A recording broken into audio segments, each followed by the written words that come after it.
So history doesn't help us much. We don't have a common standard even on how measure, on measurements. We have the imperial system, we have derivatives of an imperial system, then we have the metric system. And after probably 200 years since we came up with the metric system, we still use multiple systems and convergence and so on.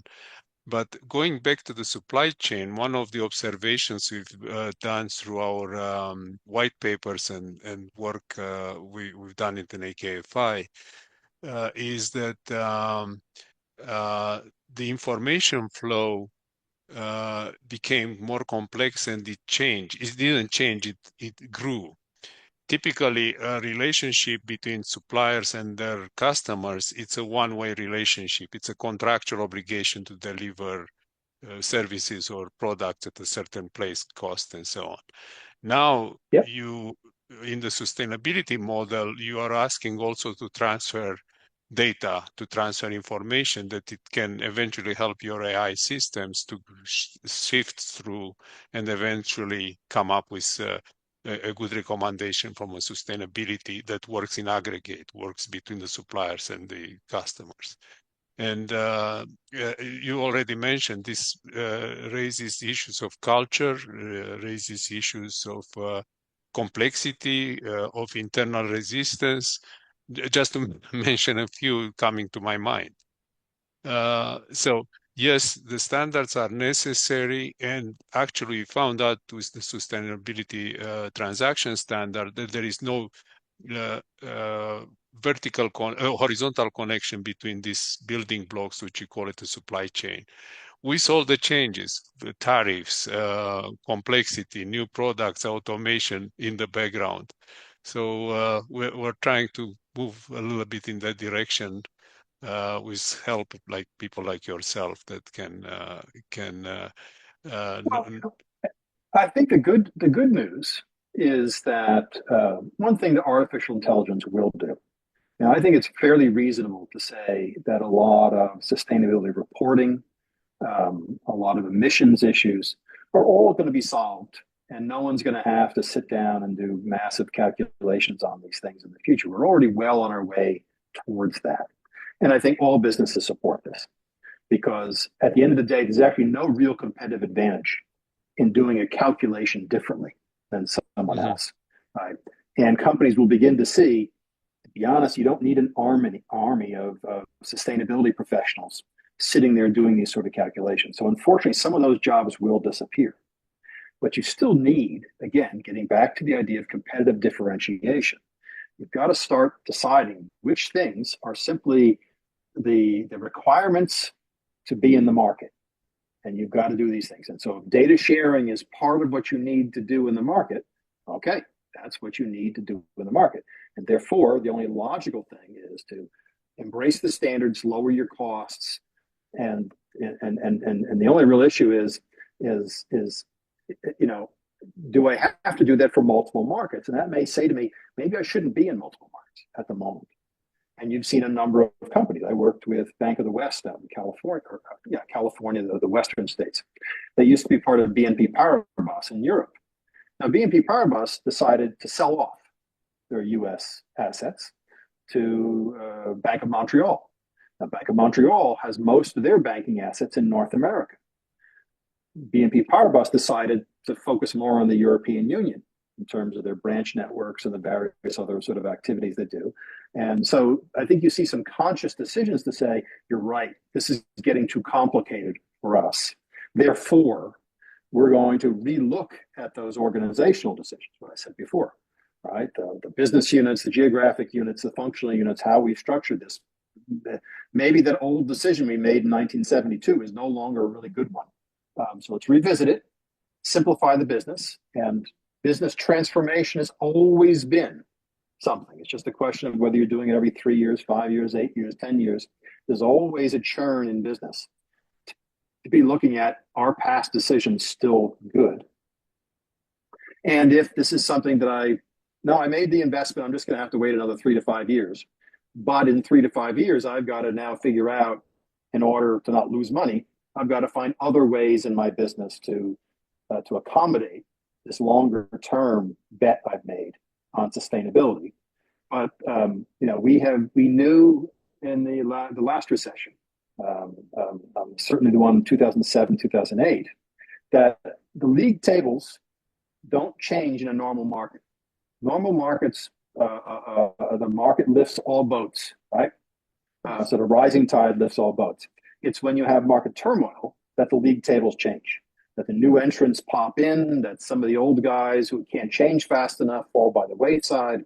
And coming out of recessions, you often see a resetting of who the competitive leaders are in various businesses. So I expect the same thing to happen somewhere in the next 5 years in a lot of industries. Are the Chinese companies really going to be the dominant global EV brands, or maybe not? The fact is, when people talk about these things, they often just talk about it at the snapshot with limited information. And I often remind them, I said, that's really nice, except you've got 50 brands in China. And the top 17 by market share all have major debt and all are behind on their payments to suppliers. So for a supply chain guy working with any of the top EV brands, you're not in good shape. And how do they address that? They borrow money from state-run banks. So now you have all this debt being layered on in a market with too much capacity. Looking around the world, where can we sell these cars? Because everybody's doing the same thing. They're borrowing to expand capacity, to gain market share, and then they're cutting prices. In fact, the premier of China now calls it involution. Right? This competitive situation which is unproductive and damaging. And he brought back in March the 17 top companies together to say, basically, get your act together and get current on your payments to suppliers. Well, It's September now. That was 5 months ago. And only 3 of those 17 actually have payment plans to address all these problems. So in all these situations, when you're looking at these really big capital allocation decisions, what looks like your threat sometimes is and sometimes is not. And that's why, to me, what you're really looking at here, this is a leadership challenge. This is not about whether you should embrace artificial intelligence or not. This is about, do you have the capacity for critical thinking to think of all these issues?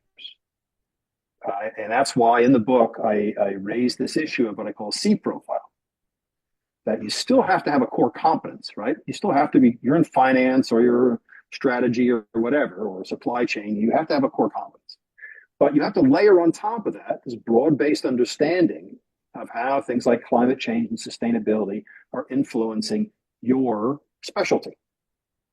And then with that, because you're in a low maturity market, you need greater collaborative competencies.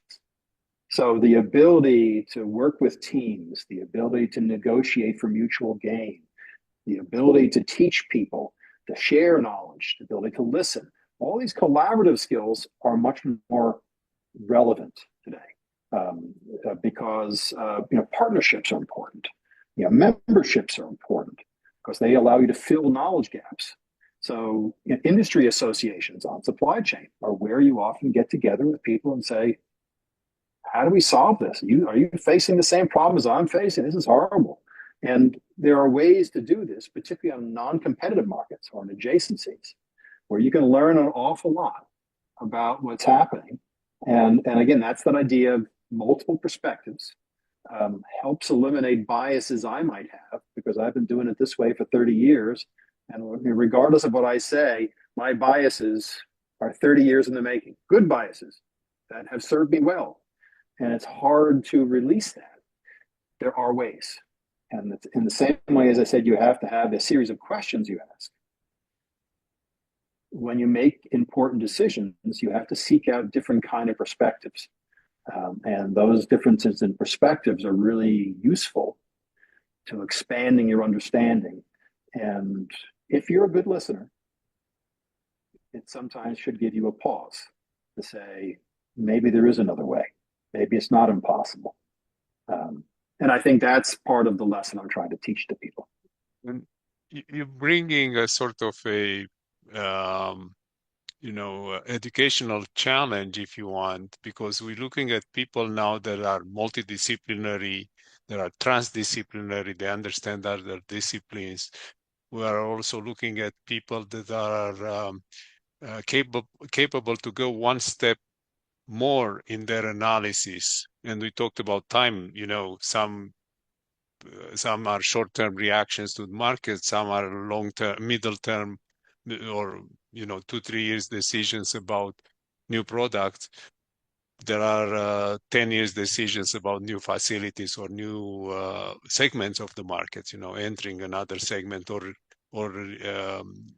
leaving a geographical market, as you mentioned about Paribas, for instance.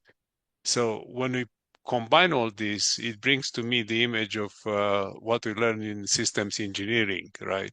Where we learn about feedbacks and what economists call unintended consequences, right? We make a decision and we have to go through multiple steps until we say, okay, this decision affects, for instance, and again, I'm looking at the sustainability image, affects our environment we operate, the people we operate, we work with, our employees, their families, the communities. And also, of course, we need to stay profitable and increase profit as we go in this complex world. So I think your book captures pretty well the complexity and the increased complexity of the decisions. Maybe you can give us some more insights. Well, I always believe that when people call me, they're often confused by a situation. I've had people say to me, can you come in and tell us about all these international agreements that we have to worry about? And I said, happy to.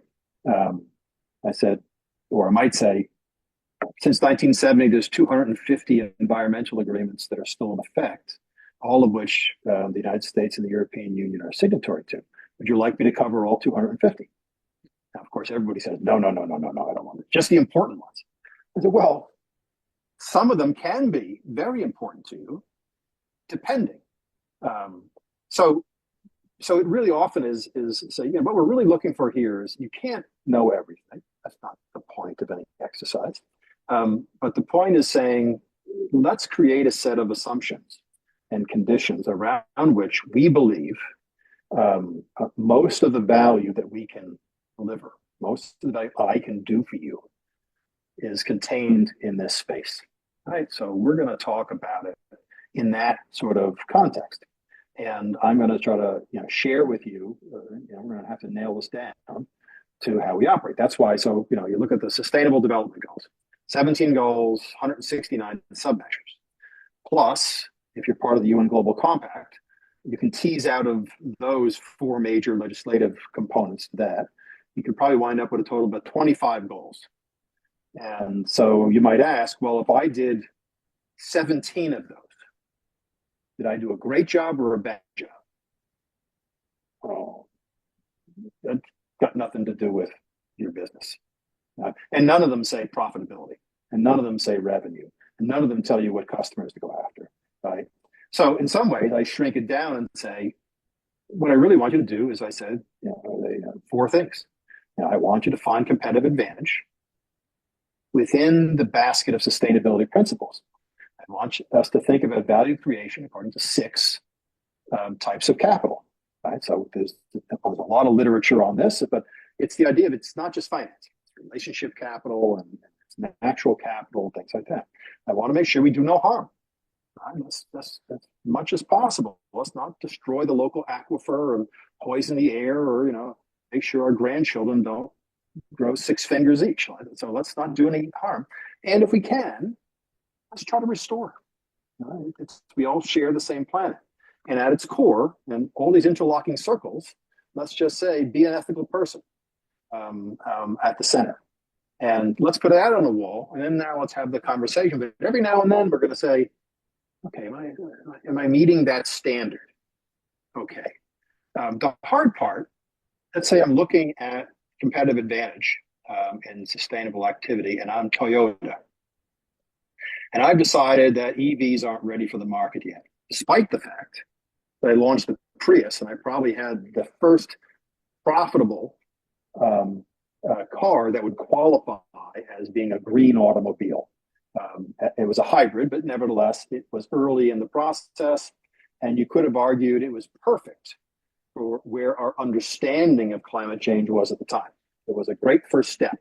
I try to drive a car with both gasoline and electric energy. Now, over the last several years, you could have said they're way behind. They don't have any electric vehicle offers. And they made a big bet actually on hydrogen fuel cells. And they're like, well, how many people drive a hydrogen fuel cell car?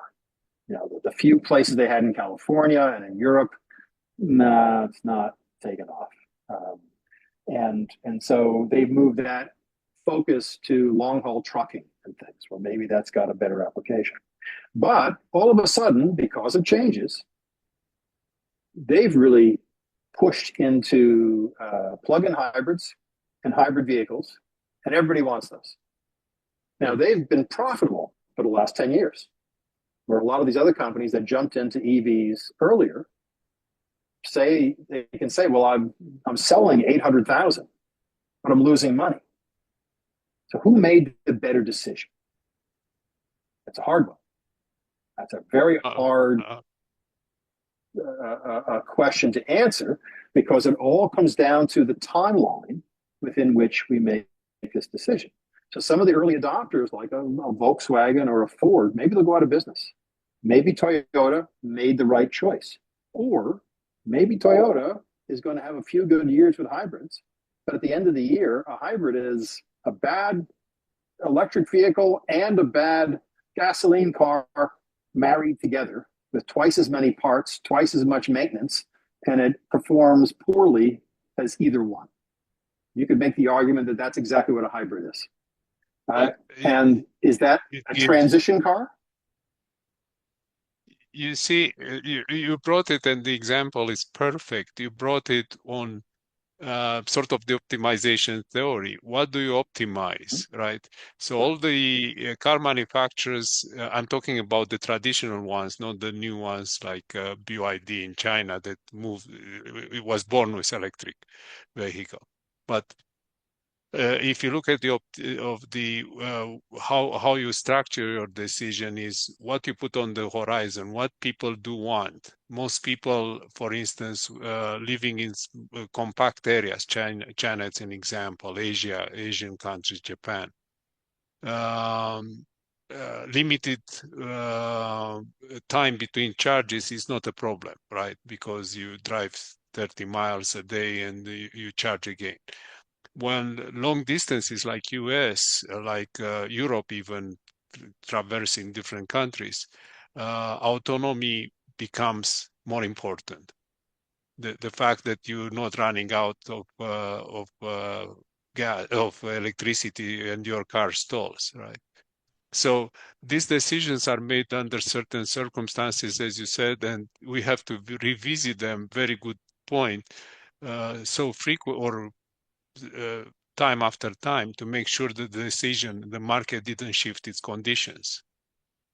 So in our analysis, EVs were only good for short distances initially, or short to medium distances. Well, if I'm a business, I don't like this environment that you're describing. So it seems to me this is when businesses and industry associations have to get together to say, excuse me, government, if you want to put a carbon tax on, then put it on. If you don't want to put it on, then promise not to put it on for 10 years. Give us some market certainty so we can invest. And I think, we have a basic challenge when we're trying to take messages from legacy companies, when a lot of the research on disruption would probably say to us that a lot of the traditional companies, and I can't tell which one it's going to be, whether Honda or Toyota or Ford is going to succeed, but disruption tends to say some of them are going to disappear because they are going to have one foot in too many places. And you're going to have parallel supply chains and parallel manufacturing facilities because they can't give up the revenue on one side while all that's declining. I don't think this is any different than a company stuck trying to support mainframe customers and mid-range customers while trying to be in the client server market and trying to do data centers. Very hard to do all things for all people. And so we're in that transition stage. I'm not sure we're on the real shakeout yet, but we're in that stage where there needs to be a marriage of good public policy. And for a lot of people, that's a bad word. There's no such thing as good public policy. I don't believe that at all. I think you need good public policy. Our problem, governmental, is not that we identify a policy that's a bad idea. It's that if it's a good idea, well, then we let's add to the idea. Let's add to that idea, and then we go from good to bad. But I think having standards, going back to your previous point, is very helpful. And the U.S. market was on track. Right? So the U.S. market now is already, I believe it's 1/3 of our electricity is now from renewables. Europe is more like 49%, and I think China's over 50%. So we reach this critical mass where you say, we just need that little more push. But I think you're facing resistance from large legacy companies who are afraid of having stranded assets that they've invested lots of money in. They don't want to see it worth nothing. So I think we're going to have a battle, public policy-wise, over the next 5 years or so. Is it a sort of Schumpeter's, dictum on creative destruction kind of battle that you describe? Well, the market at the moment tends to benefit solutions that are not 30-year investments. So, distributed networks and distributed energy production and things like that become preferable or expandable kinds of decisions. That's the wonderful thing about solar energy. I don't have to invest $1 billion on a 500 acres of solar panels. It's much more likely for me to say, you know what, we increase efficiency about 3% a year, costs go down about 3% a year. So over about 7 years, even though my panels will last me 25 to 30 years, I probably should start swapping out some of my panels because the efficiency rates will be there. And I start creating this blended efficiency over time. I don't have to expand my acreage because I'm increasing my efficiency and my output with my growth. So there, again, it requires a different way of thinking about things. And so I think the investments are still there. The opportunities are still there. I think it's kind of funny that Ford, the threat that they really responded to was this new truck company, Slate, that promised to put out a $20,000 truck built in the United States. And all of a sudden Ford says, whoa, that's our market. And by the way, that sounds an awful lot like what Henry Ford did with the Model T and the Model A. So all of a sudden, what did they do? So the CEO of Ford went to California, set up a company out there totally detached from Detroit and said, solve this problem. All of a sudden, they're going to introduce a new truck that they're promising to be under $30,000, ready for the market in 2027. That I think a lot of people will buy. The Slate truck introduced these innovations like roll down windows, and they did focus groups, and people thought it was so cool. I can crank this window and it goes up and down as opposed to pushing a button for a motor. And you're like, yeah, that's the way it used to be, like 40 years ago. But they said, no frills, cab, bed on a battery pack. And of course, they were originally planning it with the $7,500 rebate. You could have got this car under $20,000. That, and then it's offered only in gray. Why? Because aftermarket companies will do plastic wraps on your car and you can have anything you want.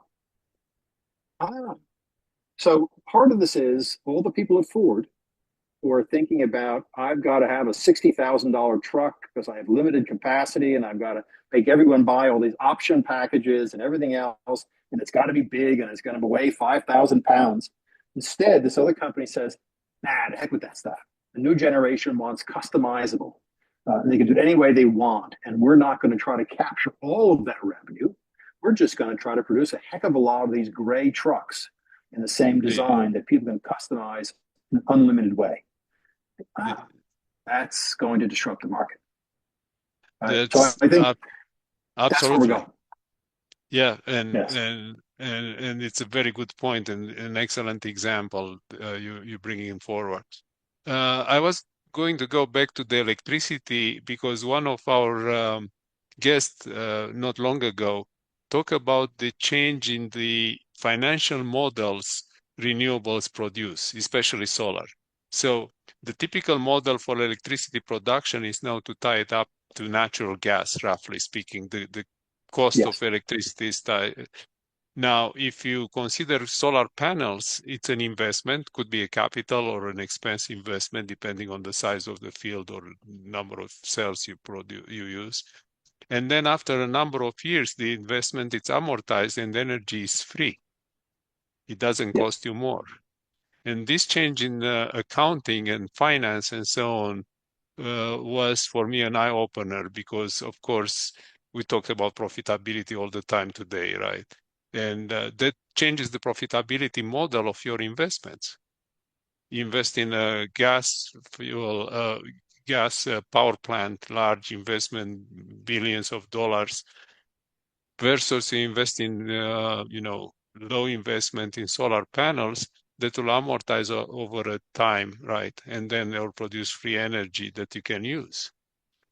So this change in the financial model was very interesting to me because, of course, we measure everything through finance as well in terms of profitability and investments, as you mentioned. There's all sorts of variations on this idea, and this is a great perspective. I mean, you also have the idea of you know uh, people complain, or people who don't like to see change complain. Well, it doesn't generate energy when the sun doesn't shine, and all this other kind of silliness, which is not technically correct. At night, it doesn't correct, but you can have a cloudy day and still be producing solar energy because not all the sun's rays get blocked by the clouds. But beyond that, there's going to be plenty of days where you generate excess energy, and you can even plan to generate excess energy. And the challenge then is more transmission lines because, again, we know with climate change, places like the West are getting drier and are going to get sunnier. But you also have the idea of, so fine, use your excess energy to create your battery. You use your excess energy to split water into hydrogen. And then when the sun doesn't shine, burn hydrogen. Don't burn natural gas. And, it's the same thing that for a long time, we didn't think white hydrogen, which is naturally occurring hydrogen, you couldn't find it, right? It was kind of rare in the ground. Well, the real problem was no one looked for it. Now, all of a sudden, in Poland, there's this massive deposit of natural white hydrogen, and they're finding it in the United States also. Now, you have an awful lot of people who are trying to put out a work in who know how to build pipes and transmission lines and gas factories. And I often say to people, well, when you burn methane, right, natural gas, which is largely methane, what is it? Well, you're burning either C2H4 or C3H6 or C4H8, right? It's carbon, which combines, you have to use oxygen in the combustion process. So some of that turns into CO2. So what are you really burning? There's a lot of H. Yes. Well, it's hydrogen. So there are differences in the piping and the valves because hydrogen is a thinner gas. But still, you say, guys, we just have to think about this. And part of our challenge is in the United States, I'll use, but Europe is already solving this better, is it's already cheaper per kilowatt hour, solar and wind in most of the United States. The problem is you don't have transmission lines to connect those power sources with where you want to go. Because, again, of decisions we made a long, long time ago. There were, back to exactly what you said, there were the right decisions at the right time. building larger power plants, hydro or gas or oil and gas or you know fossil fuels power plants. It required a lot of investment and they grew larger. Actually, the history of electricity was first local. You had the local power plants for cities or segments of the city. Then the economy of scale kicked in, and as the plants grew bigger and you need the transmission lines. Now I think we're reverting to a hybrid model or some production is local or regional, and you don't need to transfer all this energy across the national grid, in the US from Florida to New York State. So I think the factor time that you brought it so clearly at the beginning of our conversation is very important. It's a decision has a timestamp, and it's Right. valid only until things are changing in one way, like you talked about Yeah. electrical I, I vehicles. don't I don't think the technology is the limiting factor.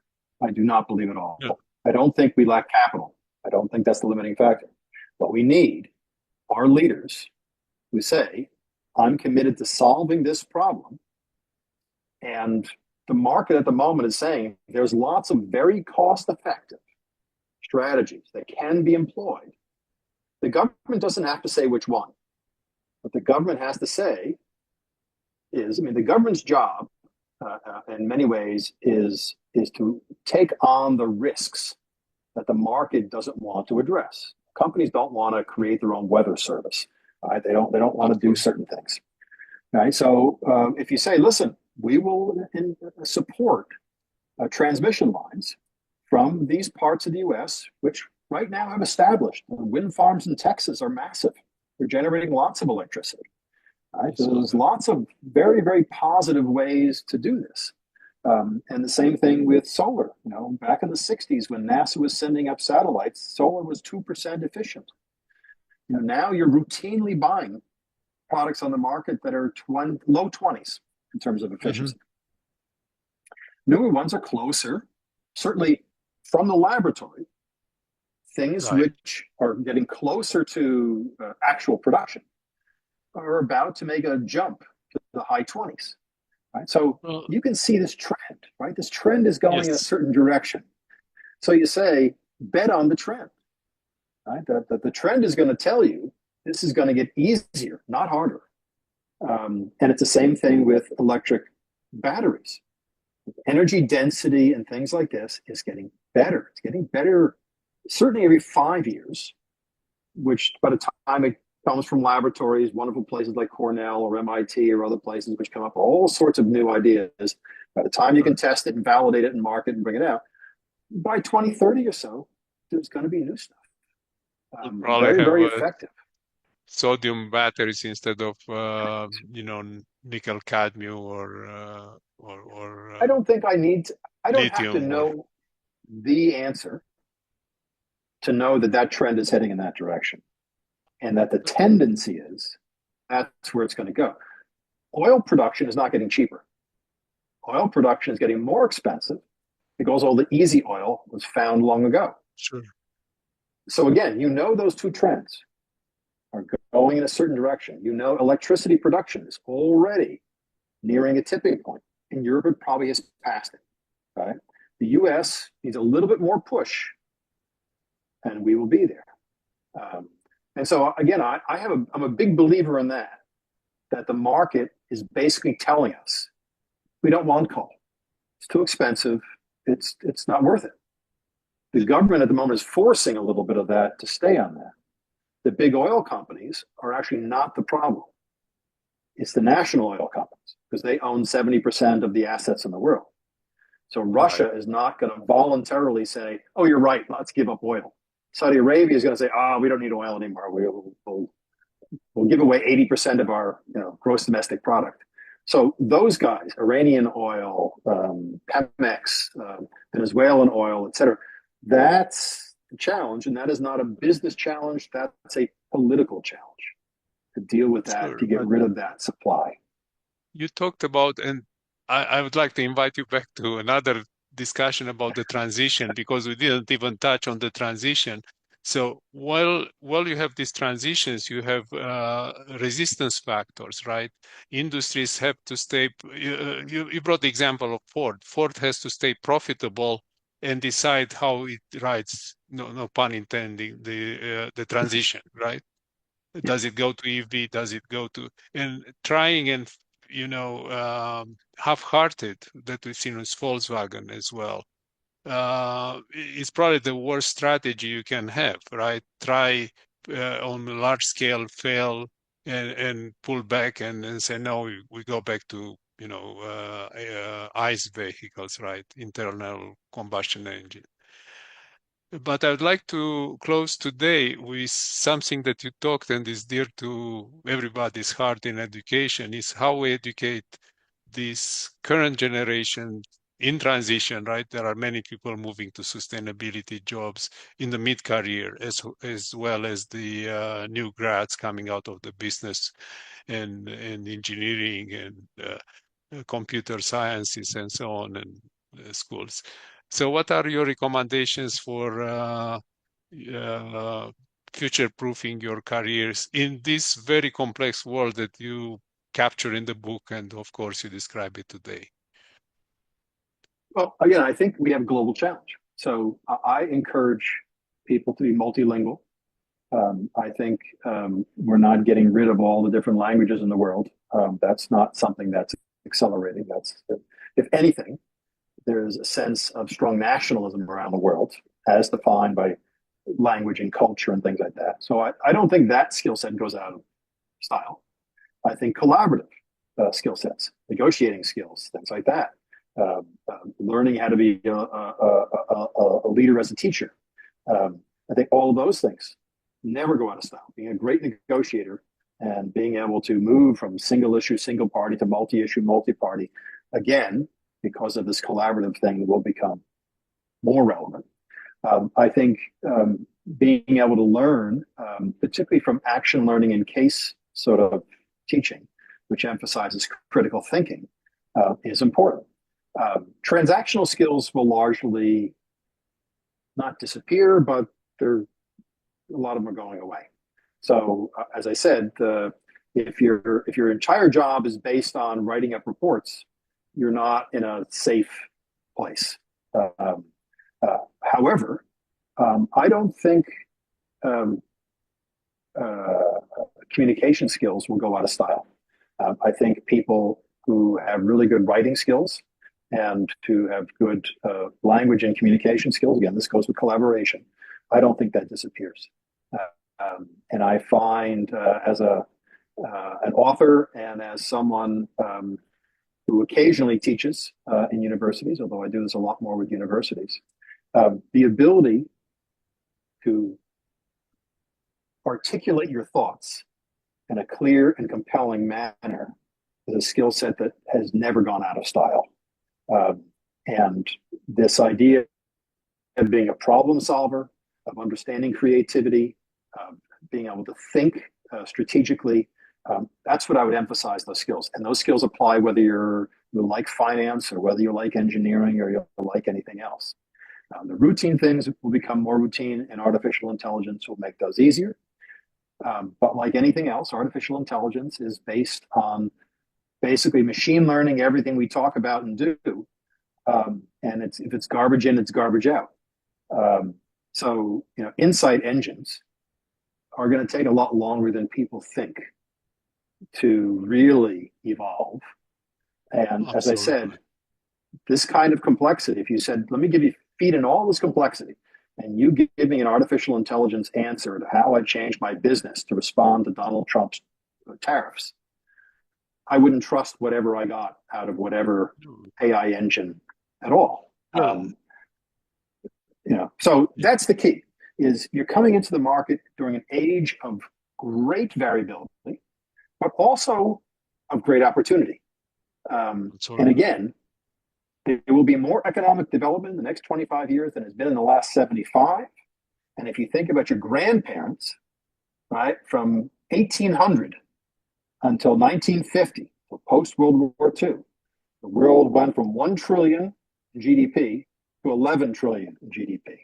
Now it's 111 trillion in GDP, right? So anyone born from 1950 forward has participated in this explosion in economic growth, which we are going to blow by in the next 25 years, while adding another 1.5 billion friends to join us for the ride. So I tend to be positive. I think people have to be continuous learners. But the key is the critical thinking and the collaborative skills. I think those are the two safest bets on anything. And no matter what profession you choose, the people who are great communicators, who are great thinkers, rise to the top. And those skill sets, I think, will always be preserved. And for people that are, concerned about AI, these skills are purely human in my mind. There are not, we didn't find out how to transfer them to a machine yet, at least. And every 10 or 15 years, someone's going to tell you something that you have to be worried about that's going to change the world. And it never turns out to be that bad. Right. So, and also the predictions turn to be pretty much always wrong, right? So when we extrapolate and we have this challenge of predicting correctly, right? Even on a short term, and not to talk well, about the terms of a career. again, I think the kind of skills I've described are the kind of things you need to sort through misinformation. Right? Looking at multiple perspectives, being more collaborative in terms of how you do things, understanding the idea of understanding your counterparty in negotiations, and being a critical thinker allows you to sort through a lot of the misinformation. Absolutely. So you make better decisions. So again, the negative side of AI will affect the vast majority of people. They will be excessively influenced by the ease it gives you an answer, even if it's a wrong answer. Absolutely. Other people will figure out how to use the tool and sort through all the nonsense, and will be both better people. And as long as they have that ethical core, it says, I'm still trying to do the right thing here, which is sometimes hard. Sometimes these decisions are quite difficult. But as long as that bothers you, as long as I stay up saying, oh, what is the right thing to do here for all of the stakeholders, then I feel much better about the next generation if that's their perspective. That's a great question to end today's conversation. What's the right thing to do? Yes, It should yes. be on Well, top of mind. And the right thing to do is not asking AI what is the right thing to do, because it's a history-based machine, right? So it can tell you what other decisions were good at the given time. And again, we brought the time in so many of our conversations today. Peter, I want to thank you, and I want to thank you for taking today the time to visit with us today. And definitely we need to continue on the conversation when you're back from your trips. Make sure for our audience to tune every week in a new episode of AKFI's Actionable ESG Talks series. You'll gain new perspectives on how to mitigate risk and create value by integrating ESG in digital transformation. And I want to remind you about the leading the sustainable organization, the quest for ethical brands and culture of sustainable innovation book that is just came out fresh of the printing house. Thank you again, Peter. very good. Take care. Bye-bye. You too. Bye-bye.